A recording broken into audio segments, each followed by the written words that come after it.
guys, I'm Seonkyoung guest. Welcome to Asian at Home, and today I'm going to show you how to make jjamppong. Jjamppong is a Korean style of Chinese spicy seafood noodle soup. So a lot of you guys asked me about this recipe since I shared like 3 different kinds of jjajangmyeon, the regular jjajangmyeon, vegan jjajangmyeon, giant old-fashioned jjajangmyeon. So go ahead and check all the recipe out. I will put the link down below. And today we're gonna make jjamppong. Actually, I'm a jjamppong person than jjajangmyeon. Yeah, just that's who I am. I've been eating jjamppong since I was like 8 years old, like a little girl eating spicy seafood noodle soup. So anyways, the first thing we're gonna do is chopping up 5 to 7 cloves of garlic, depending on the size of your garlic. This is about roughly 1.5 tablespoons of chopped garlic. I'm just gonna set aside right here.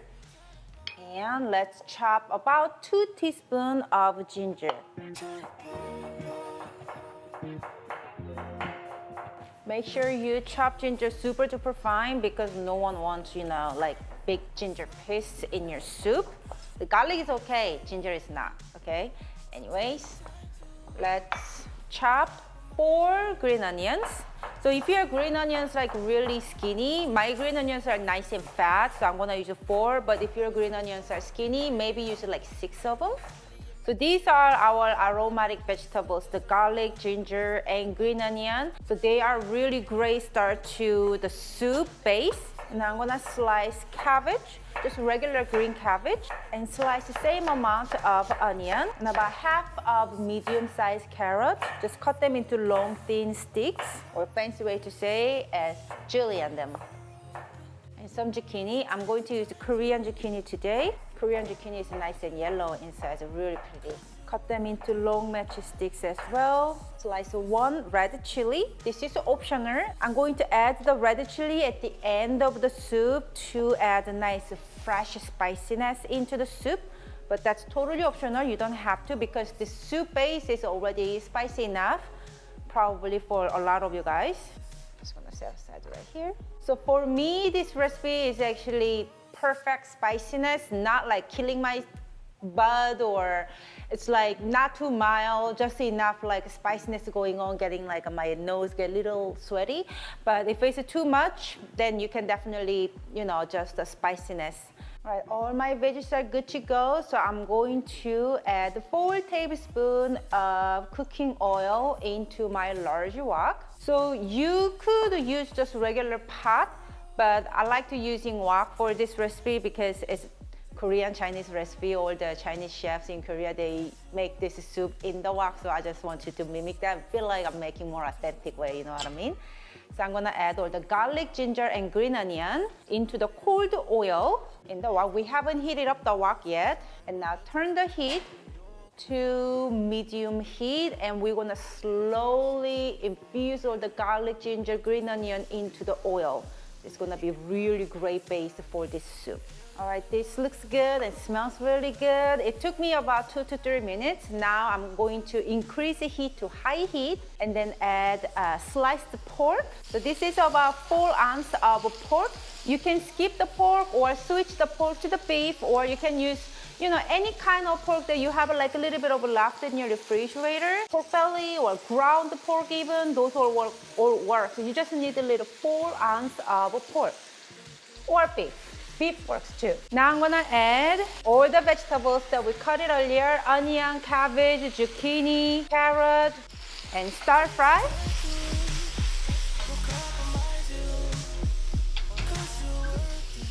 Quickly add 4 tablespoons of gochugaru, Korean red pepper flakes. You can reduce the gochugaru amount if this is too spicy for you. Go ahead and substitute to paprika because you need this amount for the color. And this is my little secret: 1 tablespoon of smoked paprika. This will add amazing, amazing flavor, like those Chinese restaurant flavor, the fiery, smoky flavor. That's my little trick. You just need to stir fry about a minute, not too long. And before the paprika and gochugaru get burned, we are going to add 2 tablespoons of soy sauce around the wok. Not into the vegetable, but around the wok. Soy sauce burns immediately, and that's what we want. And about 2 teaspoons of oyster sauce, umami flavor. Now I'm gonna pour 6 cups of chicken stock.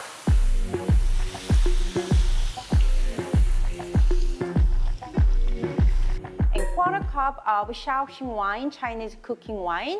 If you don't have it, you can just skip it and just add quarter cup of just water. That works too, but Seonkyoung wine will definitely make this soup flavor even more deeper and cleaner. And we are going to bring this to a boil. Okay, while we are waiting the soup to boil, I'm gonna start to cooking my noodles. So if you are using dried noodles, you definitely wanna start cook the noodles like ahead, but the fresh one really doesn't need to, cook it that early ahead. This one needs about 3 to 4 minutes, which is the perfect time to start to cook the noodles after I put the seafood. Like, this is a spicy seafood noodle soup. I haven't added the seafood yet, which is, my seafood is over here. Let me show you my seafood first. So you can just mix whatever seafood you have in your fridge or fresh seafood that you have. Fresh is probably what you prefer, but I could find only frozen seafood and frozen squid, frozen mussels, and frozen shrimp, and they work just fine. You will need just 1.5 pounds of them. Coming back to the noodles, so you can find this fresh Chinese or Korean Jjamppong noodles, jjajangmyeon or Jjamppong noodles in your Korean or Chinese or Asian, local Asian grocery store at the refrigerator section or freezer section. I prefer the fresh noodles because I feel like they're more bouncy and chewier, and I really love the texture for my jjamppong. But dried is only your option. That's totally fine too. Actually, spaghetti, it works too, because spaghetti is very similar, the thickness is very, very similar, so you can definitely use that. My soup is boiling. I'm going to add 1.5 pounds of my seafood. So if you're using frozen one like mine, then go ahead and thaw out all the way and then add it into it, okay? Bring the soup back to boil and let it hard boil for 2 to 3 minutes or until your seafood is done. Don't overcook the seafood, just make sure that, and it will be done. It's ready to serve. Very easy and fast.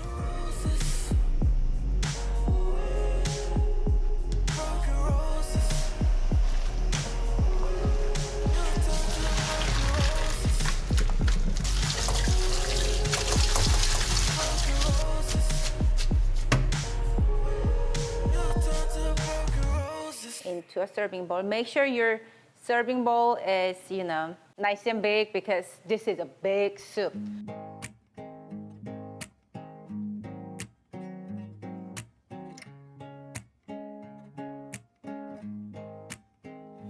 In my world, I don't worry, darling. I just smile, 'cause you're by my side. And now you're Jacob is more like a jjajangmyeon person than Jjamppong, so let's just see what he thinks. Smells delicious. Oh, it's spicy.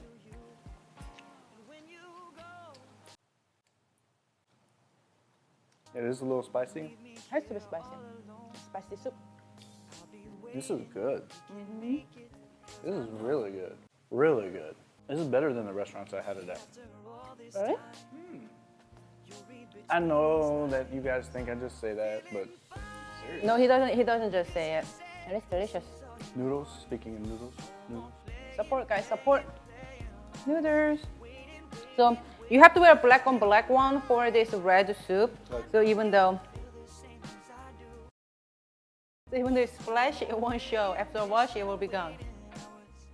I think the first bite was spicy. After that, it's like perfect. So good! How you doing? So good!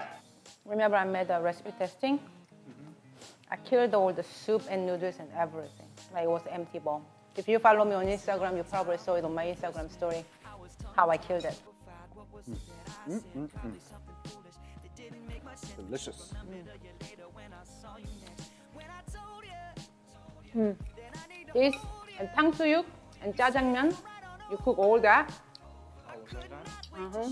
Then you will be like, you know, Korean Chinese food festival in home, at home.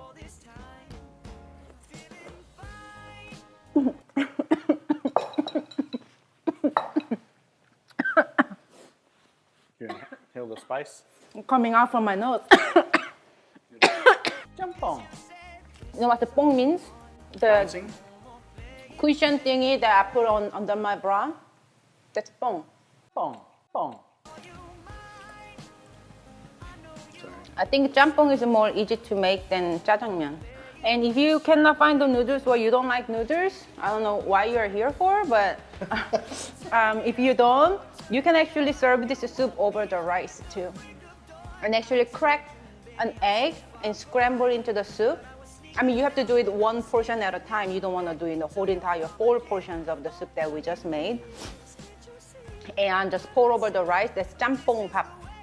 Guys, if you like my jjamppong recipe, please give this video thumbs up. Thumbs up. It's so good. It's so simple. The ingredients are really easy to make and it doesn't take no time. Go get one. Get one for yourself and join the club, guys.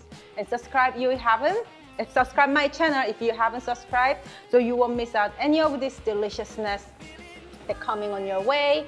And remember, you can always cook Asian food at your house, making it easy and fun. I'm Seonkyoung Longast, Jacob Longast. Oh, excuse me. And this is Asian at home. And we will see you next time. Bye, guys. Mwah. And Did you explain how this is like Chinese food in Korea? yeah, I just said in the beginning it's a Korean Chinese food. You weren't listening? I was, but I mean, you didn't really explain it. You just said it. If you ever make my recipe, go ahead and take a picture, ching ching ching ching, and send me over by tagging me Seonkyoung Longast on Instagram and Facebook, so I can like, shout out, and comment on your picture. Thank you guys. I will see you next time. Love you guys. Bye. That shines in mine, and I see it in yours too. So now I sing to you, and when you go, you leave me here all alone. I'll be waiting, we can make it, because I know that after all this time, you'll read between these